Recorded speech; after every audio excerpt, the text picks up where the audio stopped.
Assalamualaikum warahmatullahi wabarakatuh. Waalaikumsalam warahmatullahi wabarakatuh. Selamat pagi.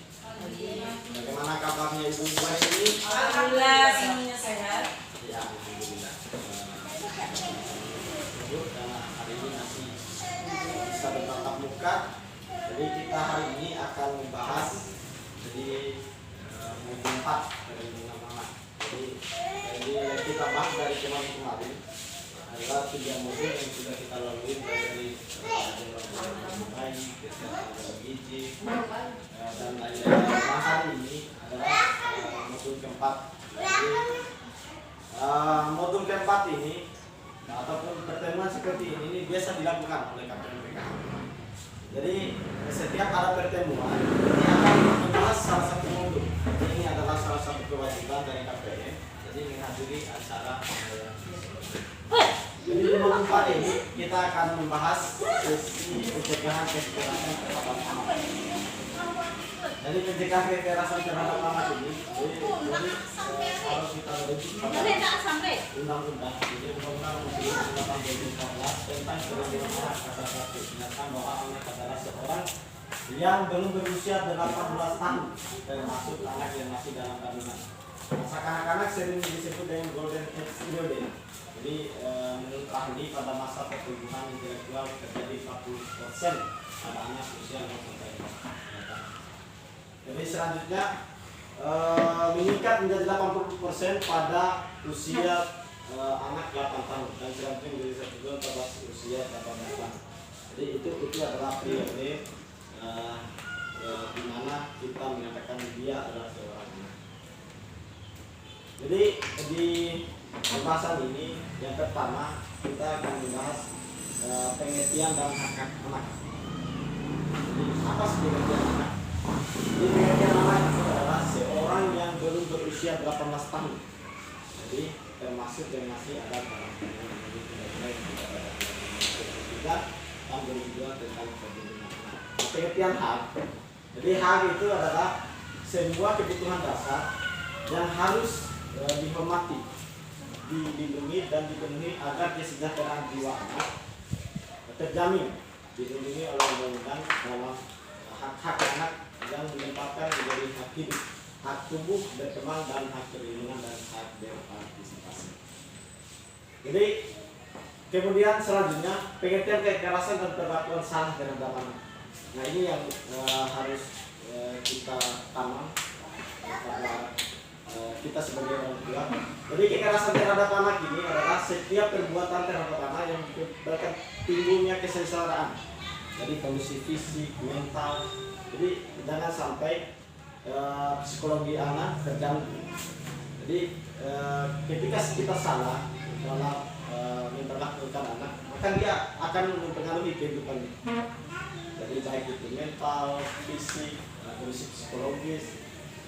Nah, dan perlakuan buruk yang mengancam integritas tubuh dan merendahkan martabat anak. Jadi ada undang-undang perlindungan anak nomor 2 tahun 2010 tentang hak dan kewajiban kita. Jadi yang ketiga, jenis dan contoh akibat dari perlakuan salah terhadap anak. Jadi apa sih contoh? Jadi kita lihat kekerasan fisik yaitu penggunaan hukum fisik. Jadi ketika kita memukul, kemudian mencubit, menampak, menyabet, membanting, menusuk dan lain-lain. Jadi kekerasan fisik ini yaitu kekerasan yang mengakibatkan ada bekas pada diri anak-anak. Jadi itu adalah kekerasan fisik. Kemudian kekerasan emosional. Jangan di jalan raya ya. Kekerasan emosional. Jadi kekerasan emosional atau psikis itu menggunakan ungkapan yang memberikan arti atau citra diri anak. Jadi kita memvonis dia tuli, tidak tahu diri, beranda. Jadi kata-kata yang buruk itu diusahakan untuk dihindari. Jadi dia akan mempengaruhi kondisi anak. Kemudian selanjutnya kekerasan sosial. Nah, kekerasan sosial ini ketika anak tidak diperlakukan sama dengan anak lain, baik kegiatan fisik, latar belakang keluarga, politik, agama, ras, suku, dan kepercayaan atau kedisiplinan keluarga. Jadi anak ini kalau kita mau didik anak, jadi ada beberapa orang yang istilahnya mengangkat anak itu, jadi menjadikan orang itu dihidupi. Jadi itu salah satunya kekerasan seksual. Nah, untuk menghindari itu kadang ada orang tua, yang selama ini mungkin tidak punya keturunan, dia bisa mengadopsi. Ini yang harus dia dilindungi. Jadi ketika kita mengadopsi anak, jadi jangan dia dari latar belakang mana, suku mana. Jadi lihatlah dia sebagai anak-anak. Jadi anak-anak itu apa sih? Jadi orang harus terpenuhi setelah kebutuhan. Baik itu kebutuhan fisik, psikologi, dan kebutuhan hal itu harus dipenuhi. Kemudian kekerasan seksual. Nah ini yang sering terjadi. Hampir di semua negara sering terjadi kita kekerasan seksual. Kemudian selanjutnya cara deteksi dini kekerasan sosial. Jadi kekerasan sosial pada anak ini sangat dramatis. Jadi kekerasan ini yang paling mempengaruhi. Jadi dia akan terus dikucilkan oleh teman-temannya, dia akan kondisi psikologisnya terganggu selama hidupnya. Nah ini yang perlu kita jaga dan perlu kita hindari sebagai